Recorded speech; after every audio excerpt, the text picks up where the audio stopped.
Today, we welcome Rev. Patricia Zogar. Hello. Patricia's ministry began in 2001 and has served through Churches of Truth, Centers for Spiritual Living and Unity. She has served in Victoria, Winnipeg, and Kamloops, and began her work at Unity of Nanaimo on April Fool's Day, 2016. So please join me giving a warm welcome to Patricia.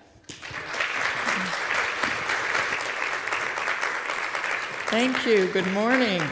Okay, good morning.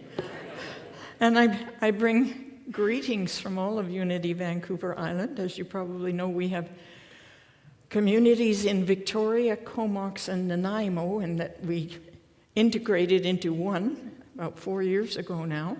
And we are scattered all over the island, so we're used to reaching out and building networks. And it's a pleasure to be in the network with you. I'm very happy to be back.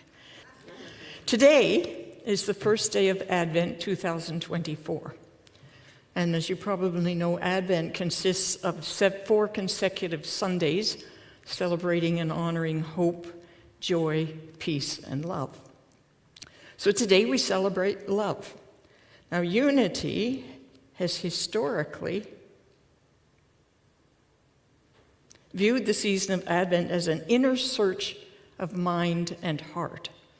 And Charles Fillmore, the co-founder of Unity, in 1923, he was really just starting out then, in a radio broadcast, he called it Christ Mind, the Second Coming of Christ. And that was sort of his introduction of our understanding of what the Christ is. He says, Christ is an idea in divine mind, and he highlighted the universality of the idea of Christ as being present in each and every human being. So today, the Unity Worldwide Ministries website proclaims, it is the beautiful task of Advent to awaken in all of us memories of goodness and thus to open doors of hope. So Advent means, in Latin, coming towards, coming, a beginning, always becoming. And so in a way, we're always adventing, aren't we? Because we're always becoming more of who we are and more of who we can be, right? Always more aware of the Christ presence in us, because that's what Christ means, a spark of the divine. So we all have that spark. Some of them not quite as big as Jesus, but we all have that spark.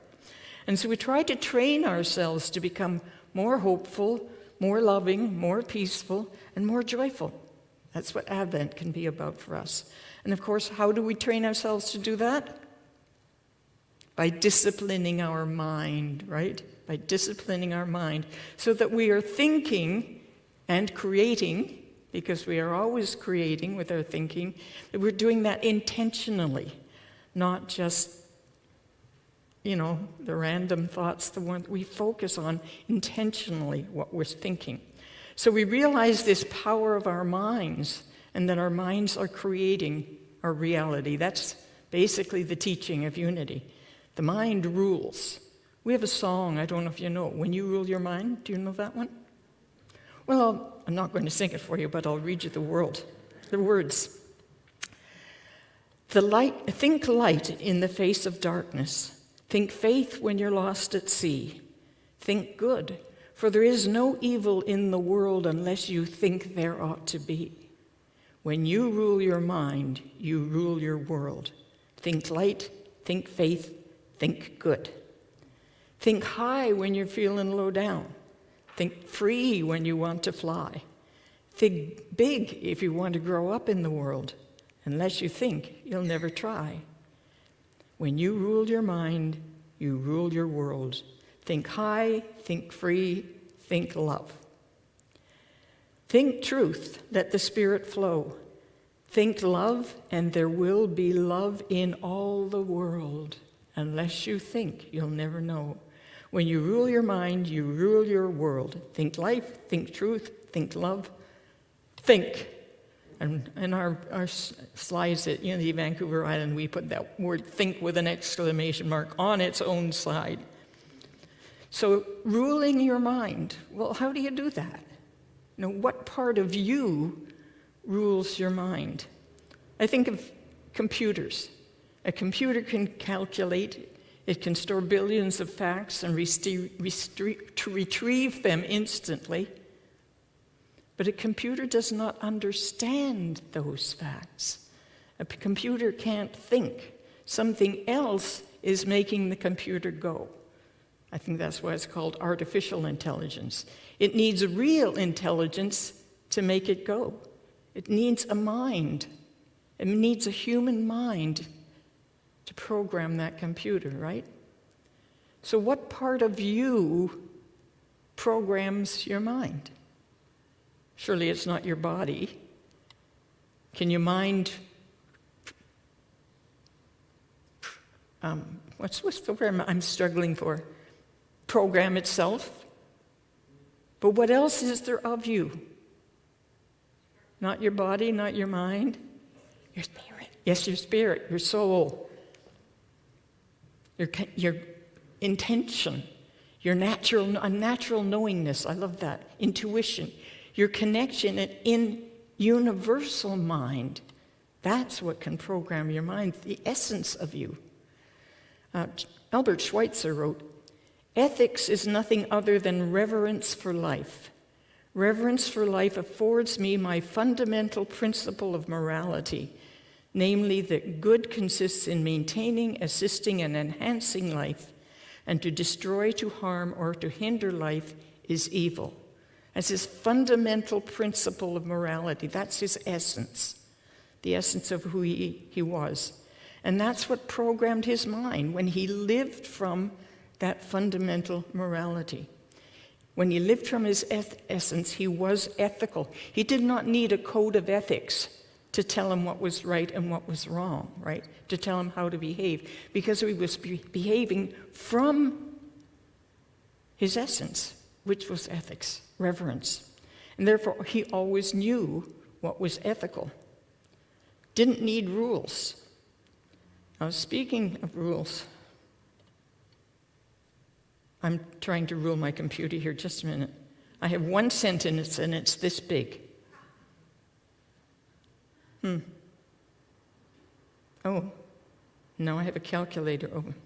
Okay. Okay. I'm almost there. And so your mind does that. Oh my goodness. There's Albert Schweitzer. I'm sorry. Okay. It's our essence, our Christhood that rules our mind, what the core of us, who we really are. Many years ago, I worked in property management for quite a few years, and I had a boss whose advice was, the rules are there in case you need them. And I've adopted that in life. Because, to spend a whole lot of time studying a code of ethics, the rules that I have to live by, maybe my tenancy agreement, my covenant with Unity Vancouver Island, all of that, to spend a lot of time studying that and figuring that out in my head can be counterproductive. Because I know and you know intuitively what is right, do you not? At any time when you're not sure, then you can go look up the rules. What did I agree to? What does the law say I have to do? But to be efficient and moving forward in life as fast as you can and as being as meaningful as you can, rely on your essence, your integrity, your fundamental principles, because you know what's right and what's wrong. So, do we operate if we're in question about whether or not we should do this? We look up the rules and the rules don't feel quite right, and our inner being is telling us something. Which do you operate from?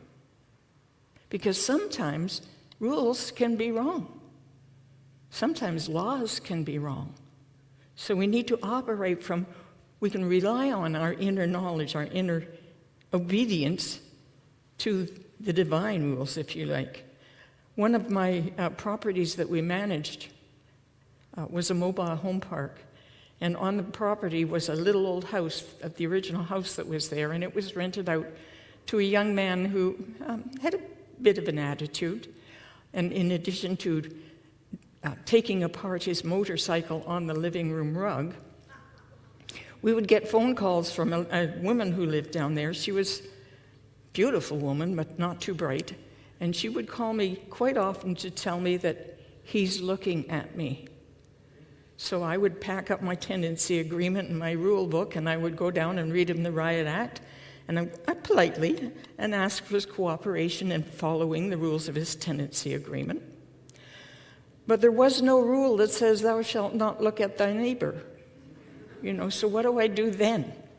It wasn't rules that this man needed, it was an attitude adjustment, an adjustment to his ethic, his foundational morality. And that can come about in many ways. Ultimately, in this case, the way his obedience came about was my boss came down and took him aside and walked him up and down, shoulder to shoulder, and then, fine. And I said to my boss afterwards, so what did you say to him? He said to him, if he doesn't smarten up, I'm sending my friend Jumbo down to break both his legs. And that worked, So sometimes that adjustment can come about from fear.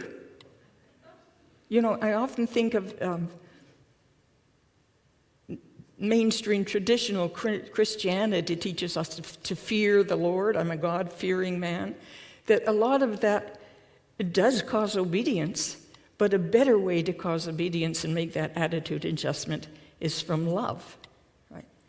So I have no doubt that if I had been loving enough to hold this man to the rules with enough love, he would have followed them. But I didn't know then the power of love. I only knew the power of rules. So sometimes that reverence that Schweitzer talked about, keeping our power directed toward the things that we revere. Most of us here, I think, revere cooperation. We revere following ethics and following rules for the most time. We keep our mind focused on what it is we revere in our lives. Peace, humility, love. Because the more we think a thought, the more it kind of digs a channel in our brain. You know how rain coming down off the mountain digs that? It does that with our thought, the more and more we think of it. So sooner or later, it directs all of our thought down there. So we need to keep focused on what we revere. So do you revere all of life? Or just the good stuff? Can you totally revere all of life, even the inanimate? Even the evildoers?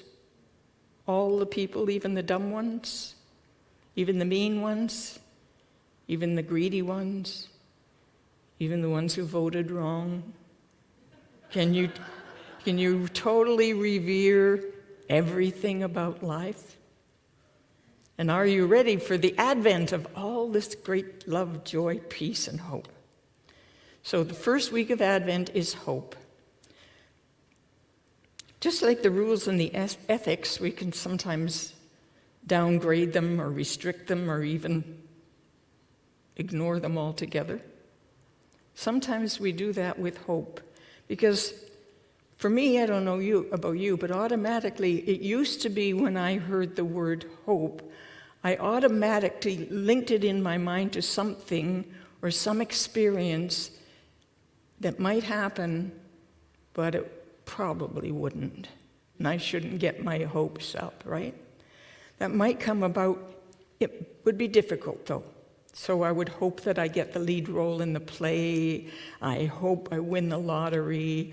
I hope I have a loving relationship. All that hope. But to me, it was, And I recall my very first visit to the Victoria Truth Center back in the early 1980s. And I don't recall the topic. I just recall the minister defining hope as confident expectation. And that blew my mind. It was life-changing because hope to me had always had a bit of a negative connotation to it, more like yearning, or longing for something. But then I didn't have confident expectation about all the things I wanted in my life. So for me, hope is confident expectation, which is more like faith. that Charles Fillmore, and I think the Daily Word today put the two together, didn't it? Charles Fillmore called faith the substance of things unseen. He would say that faith, that substance in the spirit world, spiritual potentiality, substance is what becomes form when we bring it into materiality. So what we want is always available already in infinite potentiality. There it's substance. Once we manifest it and bring it in, it becomes form, substance, tangible. So can you really believe that everything you ever want is already available, even if you can't see it? That's hope. That's confident expectation, and that's faith. So speaking of faith and Charles Fillmore, Reverend Thomas and I, always like to review regularly and speak about the 12 powers that Charles Fillmore taught. Can you name them? Oh, come on. Well, I'm going to help you out, because I wrote a rap song called The 12 Powers. Would you like to hear it? But I need your help on the chorus. So I'll do a little bit about each power, and then you'll do the chorus with me, won't you? I'll give you the chorus. Chorus. I've been reading. Okay, I got the power in me. You got the power in you.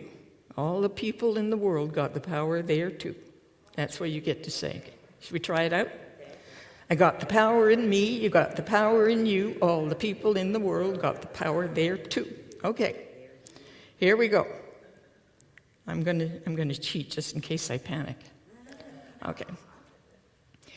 I got the power of faith. That helps me see what isn't yet here in reality. I got the power in me. You got the power in you. All the people in the world got the power there too. I got the power of strength. It helps me stay even when it seems something's in my way. I got the power in me. You got the power in you. All the people in the world got the power there too. I got the power of wisdom. That's a kind of smart, but it's so much better because it comes from the heart. I got the power in me. You got the power in you. All the people in the world got the power there too. I got the power of love, good for every case.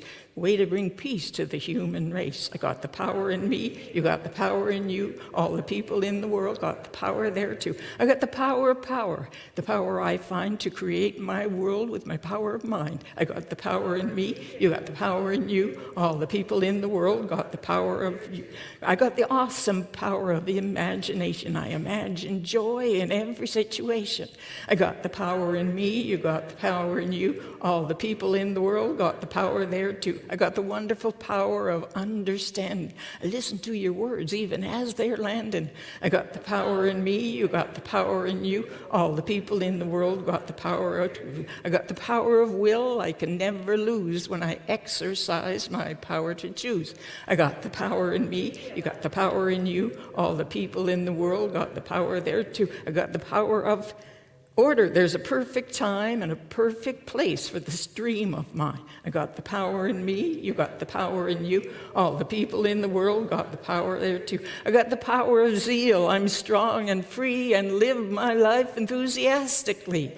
The power in me. You got the power in you. All the power on I got the power to let it all go and release. Elimination keeps my mind at peace. I got my power in you. You got the power in you. All the people in the world got the power there too. I got the power of life. Life is what I am. My marvelous body brought me to this place. My body sees and hears and smells and touches and tastes. I have a marvelous mind that thinks in events. But what I really am is incredibly immense. I am life. I'm not sure. Not quite. There's a little bit of a there. I am life. I am love. I am the very essence of God itself. And so it is. I got the power in me. You got the power in you. All the people in the world got the power there too. Very good. Thank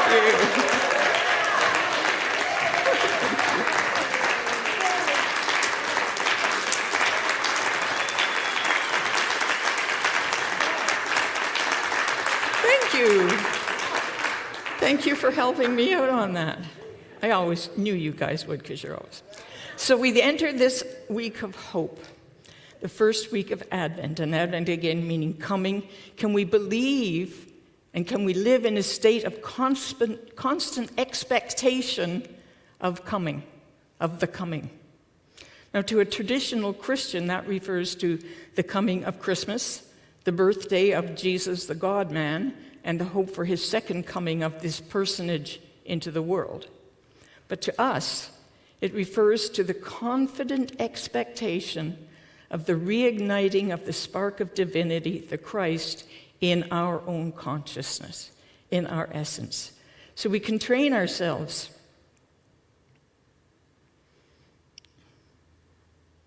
Calculator keeps coming up. I don't need to calculate. Anyway, we can train ourselves in our essence to be hopeful, for our ground of being, for our true self, to live in confident expectation, expecting confidently that everything we need is already provided. So, our prayers are hopeful, aren't they? Do you enter into your prayer with expectation, confident expectation? So we can apply this to our prayers. Instead of our prayers being a desperate plea for a miracle or a yearning for something we don't think we're going to experience, our prayer can become confident expectation. That's why we call it, affirmative prayer, right? Do we always pray for something? Or can we just live in this state of praying without ceasing? That's why we pray every day, right? Whether there's anything wrong or not, whether there's anything we need to fix or not. We pray to accept, to show gratitude. Unity is such an empowering teaching, and the goal of our prayer, whether we've asked a prayer chaplain or maybe sent our prayer into silent unity, our goal should not be to ask them to negotiate with God on our behalf. It's for the purpose of transforming our own beliefs about what is possible. Yeah, thank you. And so if you ask unity or a prayer chaplain to pray, I like to say pray with you rather than pray for you. The purpose is the result we're hoping for is an adjustment in our circumstances. But what we need to adjust really is what's in our mind. And our circumstances automatically adjust in relation to that. So circumstances are brought about by that channel in our mind into which we're pouring our daily prayers for just of gratitude. Meister Eckhart said that's the only prayer that really counts, is just gratitude. But also when we have a specific thing we would like to access. So we need to jumpstart our belief in our own capacity to bring about adjustments in our life by cooperating with the infinite. And I love that.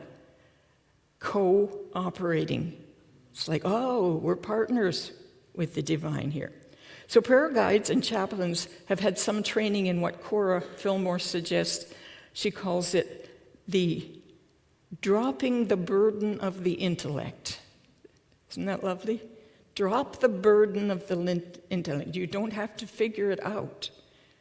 You just have to know that it's already there and be open enough to bring it into you.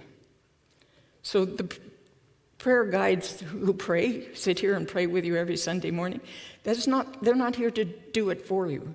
They're here to assist you to awaken the consciousness so that you can do your own adjusting in life. And one thing I find very helpful sometimes is tactfully remind the person that you have 12 powers. Which one shall we call on today to assist this goal? So, who's heard of Cora Fillmore? Not too many. It's amazing. She had been private secretary to both Charles and Fillmore for many years. As you probably know, Myrtle was considerably older than Charles, and she died. 2 years later, he married Cora, who was 20 years younger than Charles. There they go. And she dedicated her entire adult life to unity.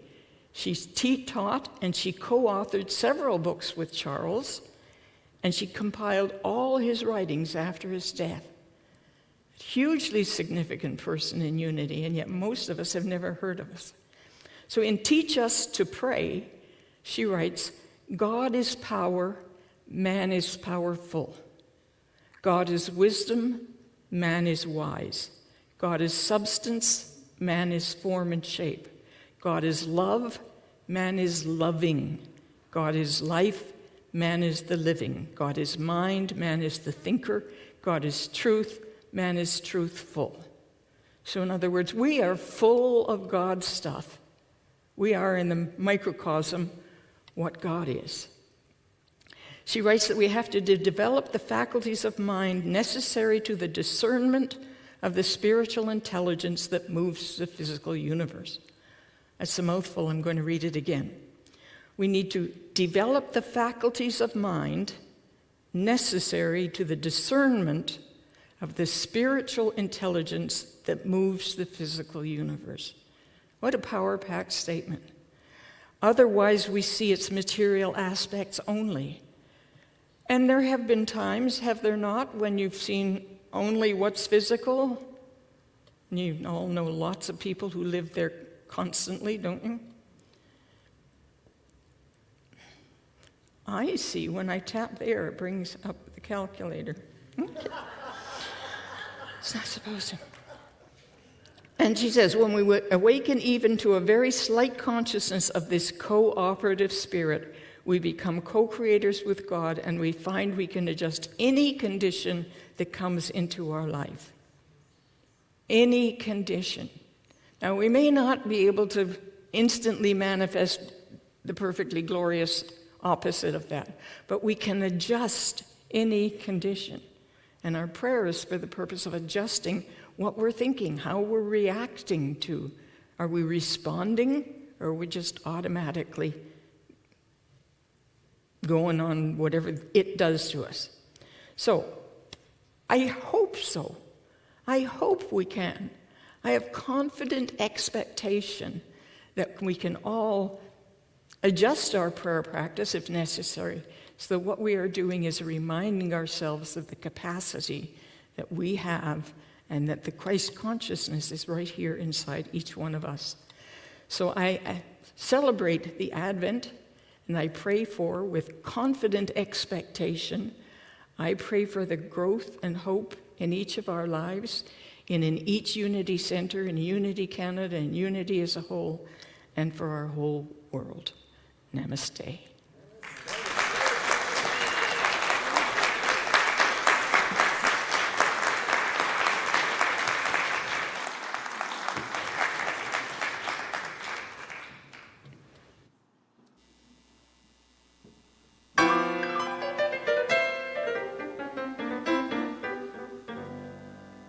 I'm gonna sing a little song I wrote about peace, because I need to remind myself that all is well, especially when you sing the blues.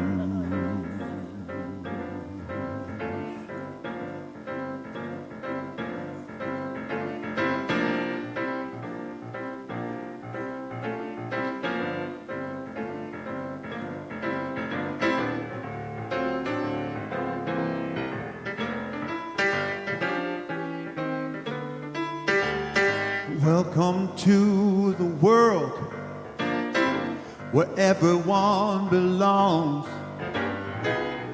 All of us deserve the chance to sing a hopeful song. No need to live in darkness. Your fears have been released. A new day is dawning, bright and clear. You're on the road to peace.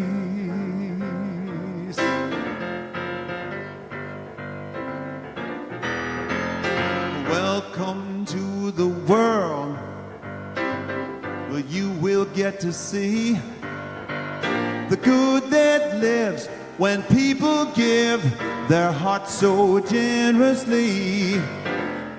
You will know that you've arrived. All hate and hurt will cease. Love is fully alive and well. You're on the road to peace. I'm on the road to peace. Love will increase. I'm on the road to peace. Love will increase. I will be released on the road to peace.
I'm on the road to peace. Love will increase. I'm on the road to peace. My love will increase. Oh, I'm on the road. I'm on the road to peace. Yeah. And welcome to the world where everyone belongs.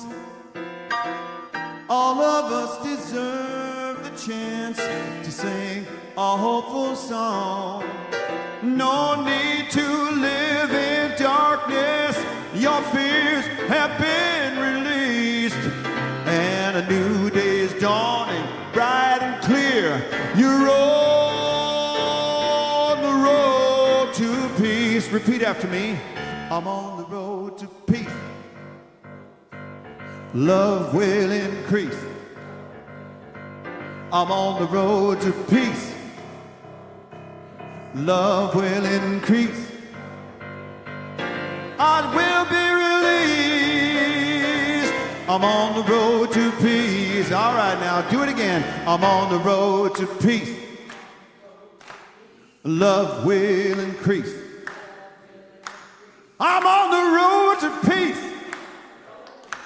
Love will increase. I will be released. I'm on the road to peace. I will be released. Yes, I will. I'm on the road to peace. I will be released. I'm on the road to peace.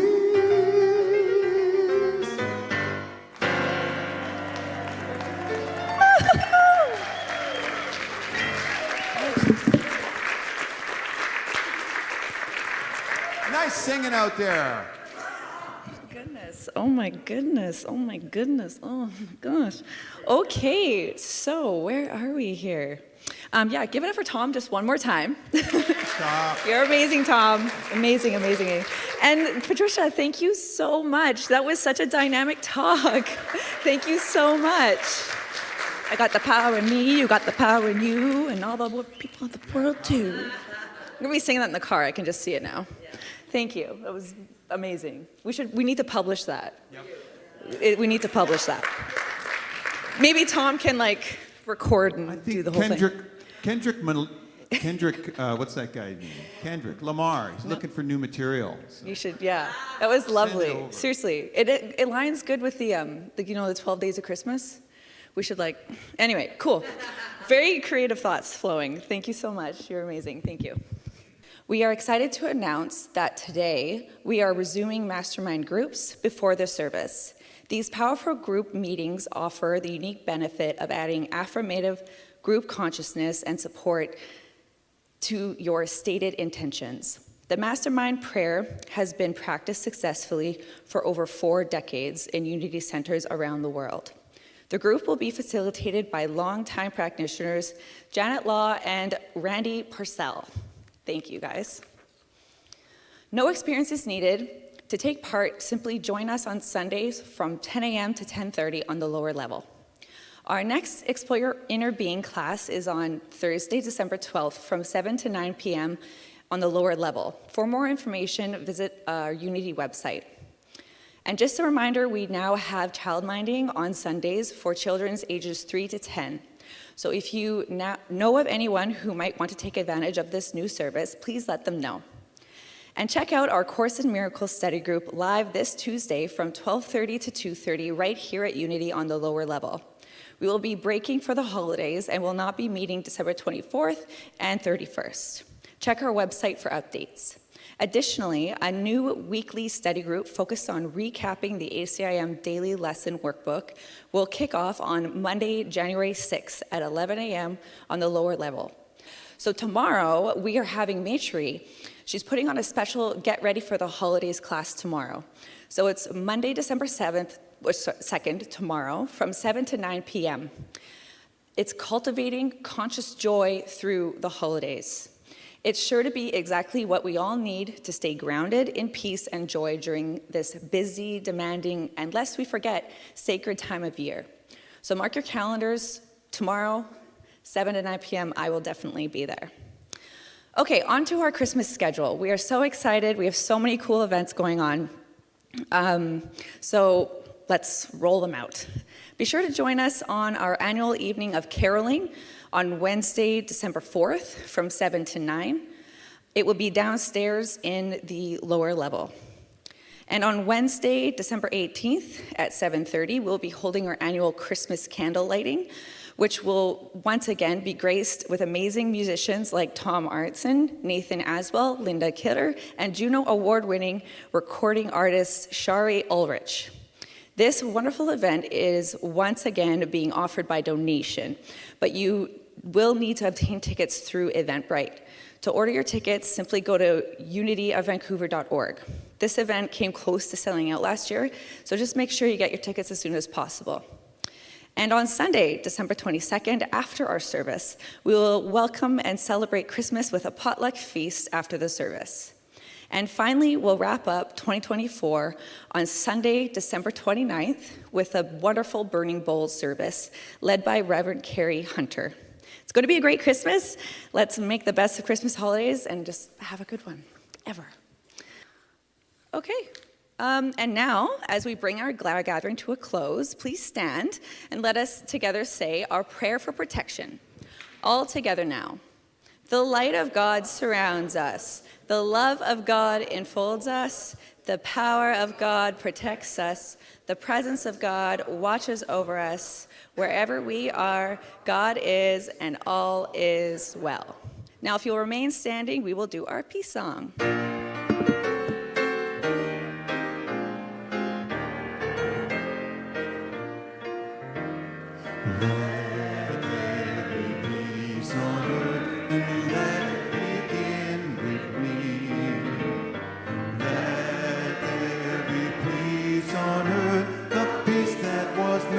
To be with God as creator, family on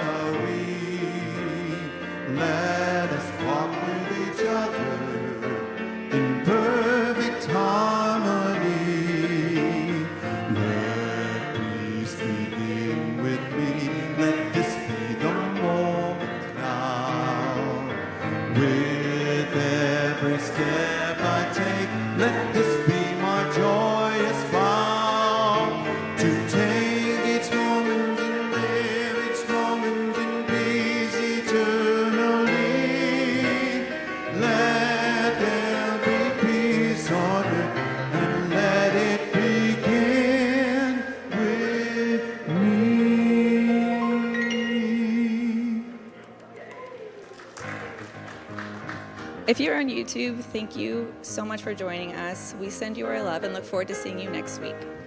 If you're on Zoom and want to pray confidentially with a chaplain in a private room, please accept your breakout invitation, which will pop up on the screen shortly.